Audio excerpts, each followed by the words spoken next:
राजकारणात दर मिनिटाला काहीतरी नवं घडतंय। बातमी कुणीही दे, पण खरी अपडेट मिळते फक्त राजकीय लाईव्हवर। लोकसभेत अच्छे दिन अनुभवलेल्या काँग्रेस पक्षासाठी सांगलीतला राजकीय प्रवास आता काटेरी वाटेवर येऊन ठेपलाय।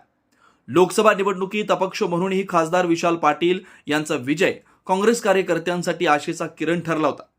पुन्हा एकदा काँग्रेस उभी राहते असा विश्वास रुजत असतानाच अवघ्या 4 महिन्यात झालेल्या विधानसभेच्या निवडणुकीनं त्या भ्रमाचा फुगा जोरात फोडला।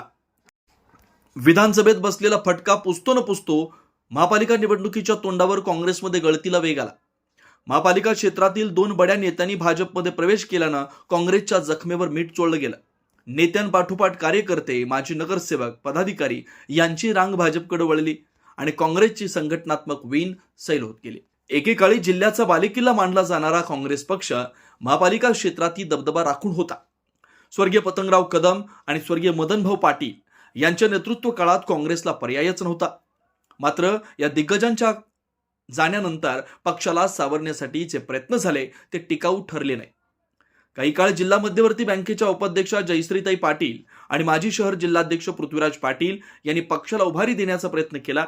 त्याचा थोडाफार फायदा लोकसभेत दिसला, पण विधानसभेच्या निकालानं काँग्रेसची जमीनच सरकली। विधानसभेनंतर अवघ्या 5 महिन्यातच जयश्रीताई पाटील यांनी काँग्रेसला रामराम ठोकून भाजपमध्ये प्रवेश केला। त्यांच्या समर्थकांची फळीही त्यांच्याबरोबर गेली। त्यानंतर पृथ्वीराज पाटील यांचा भाजप प्रवेश झाला आणि काँग्रेसच्या घरघरचा आवाज अधिकच वाढला। या साऱ्या गोंधळात काँग्रेसचे 2 प्रमुख चेहरे आमदार विश्वजित कदम आणि खासदार विशाल पाटील पक्ष सावरण्याचा प्रयत्न करताना दिसले। मेळावे झाले, चर्चा झाल्या, इच्छुकांच्या फेस टू फेस मुलाखती पार पडल्या, मात्र प्रत्यक्षात शहर जिल्हाध्यक्ष पदाचा तिढा सुटला नाही। गेल्या 6 महिन्यांपासून शहर जिल्हाध्यक्ष नसणं हे काँग्रेसच्या संघटनात्मक अपयशाचं जिवंत उदाहरण ठरलंय। विश्वजित कदम गटाकडून मंगेश चव्हाण तर विशाल पाटील गटाकडून राजेश नाईक यांच्या नावांची चर्चा सुरू आहे, पण निर्णय होत नसल्यानं पक्षातील 2 गट उघडपणे समोर आले। याच नाराजीतून मंगेश चव्हाण यांनी अपक्ष पॅनल उभारण्याची तयारी सुरू केली। दुसरीकडे राष्ट्रवादी काँग्रेस शरद पवार गटकडून पक्षप्रवेशाच्या ऑफर्सही दिल्या जातात। त्यामुळे काँग्रेसमधील अस्वस्थता अधिकच वाढत चालली। महापालिका निवडणुका आता उंबरठ्यावर येऊन ठेपल्या। उमेदवारी जाहीर होण्याचे दिवस मोजले जात असताना काँग्रेसकडे ना ठोस नेतृत्व, ना संघटनात्मक शिस्त, ना एकसंध दिशा दिसते। इच्छुक उमेदवार पक्षाकडे कानाडोळा करून दुसऱ्या पक्षांची दारं ठोठावतात।